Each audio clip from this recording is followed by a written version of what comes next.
Mula sa iba't ibang panig ng Pilipinas, narito ang pinakabagong balitang Red Cross. Ako si Julitz Velasco para sa PRC News Flash. Bumisita ang volunteer delegation ng Korean National Red Cross Gyeonggi Chapter sa Philippine Red Cross nitong October 2. Simula ng kanilang 5-day visit sa bansa. Ang 24 na volunteers ay bahagi ng ikatlong batch na bumisita sa Pilipinas para palakasin ang ugnayan sa isa't isa. Sabi ni PRC Chairman at CEO Dick Gordon, iisa ang pinanggalingan ng Philippine Red Cross at Korean Red Cross. Ito ay ang kilusang iisa ang layunin at misyon, ang makatulong at patuloy na makabuo ng mas matatag na pamayanan. Sabi pa niya, ang pagbisita ng Korean Red Cross ay isang patunay ng pinalakas na partnership at pagtutulungan ng Pilipinas at Republika ng Korea. Malaki ang naitulong ng Korean Red Cross noong operasyon ng Bagyong Haiyan noong 2013. Nag-donate ito ng sea ambulance, food truck at tumulong sa pagpapatayo ng bodega sa Iloilo.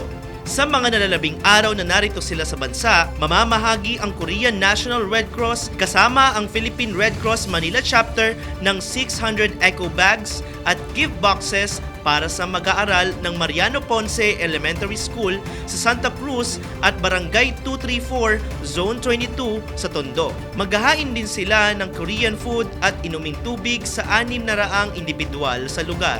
Taos-puso naman nagpapasalamat si Secretary General Gwendolyn Pang sa mga tulong at pakikipagkaibigang ibinahagi ng Korean Red Cross sa bansa. Happy Teacher's Day! Ang mga guro ang nagsisilbing gabay at ilaw ng ating mga kabataang mag-aaral tungo sa kaalaman at tagumpay. Sa bawat aral na kanilang ibinabahagi, hindi lamang sila nagtuturo ng mga leksyon, kundi pati na rin ng mahalagang aral sa buhay. Sila ang umuhubog sa mga mag-aaral upang harapin ang hamon ng buhay at maging mapagkumbaba, matalino at may malasakit sa kapwa. Kinikilala ng Philippine Red Cross ang mahalagang papel ng mga guro sa paghubog ng isipan at puso ng kabataan at ang suporta na kanilang kailangan upang magtagumpay sa buhay. Ang mga guro ang bayani ng ating lipunan, bumagabay sa kabataan at nagtuturo ng kahalagahan ng malasakit at paglilingkod.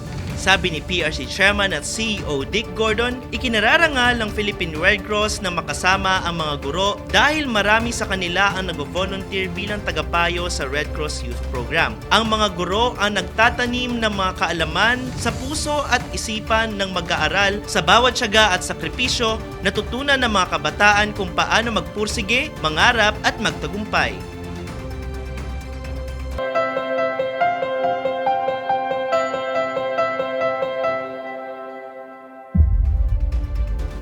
Nakakolekta ng 738 units ng dugo mula sa mga blood donation drive na ginanap sa iba't ibang panig ng bansa.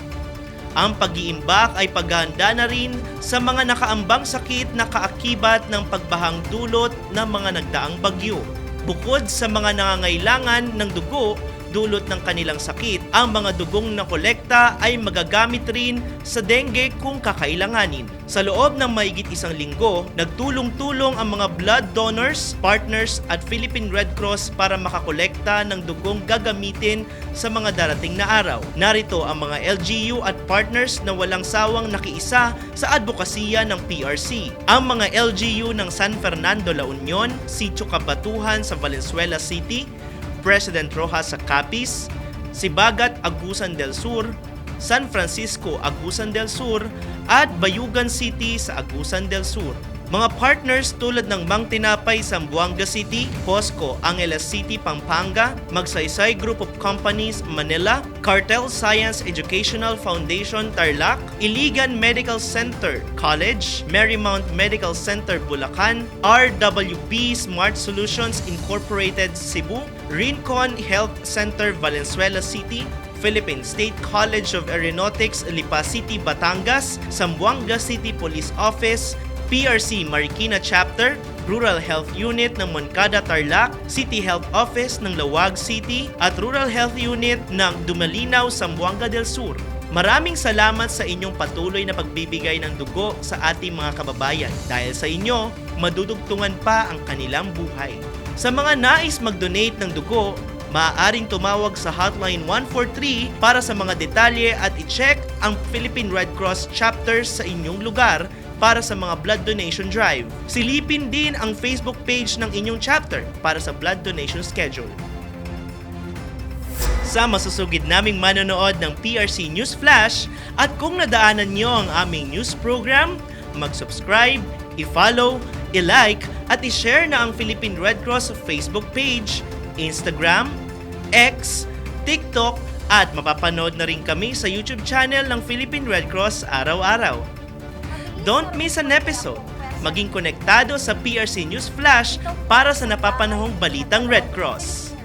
Kung meron kang malasakit, kusang loob at kapwa-tao at gusto mong mag-volunteer sa Red Cross, pumunta lamang sa pinakamalapit na chapter sa inyong lugar at tumawag naman sa Hotline 143 para sa mga emergencies. At yan ang pinakabagong balita mula sa PRC. Ako si Julius Velasco para sa PRC News Flash.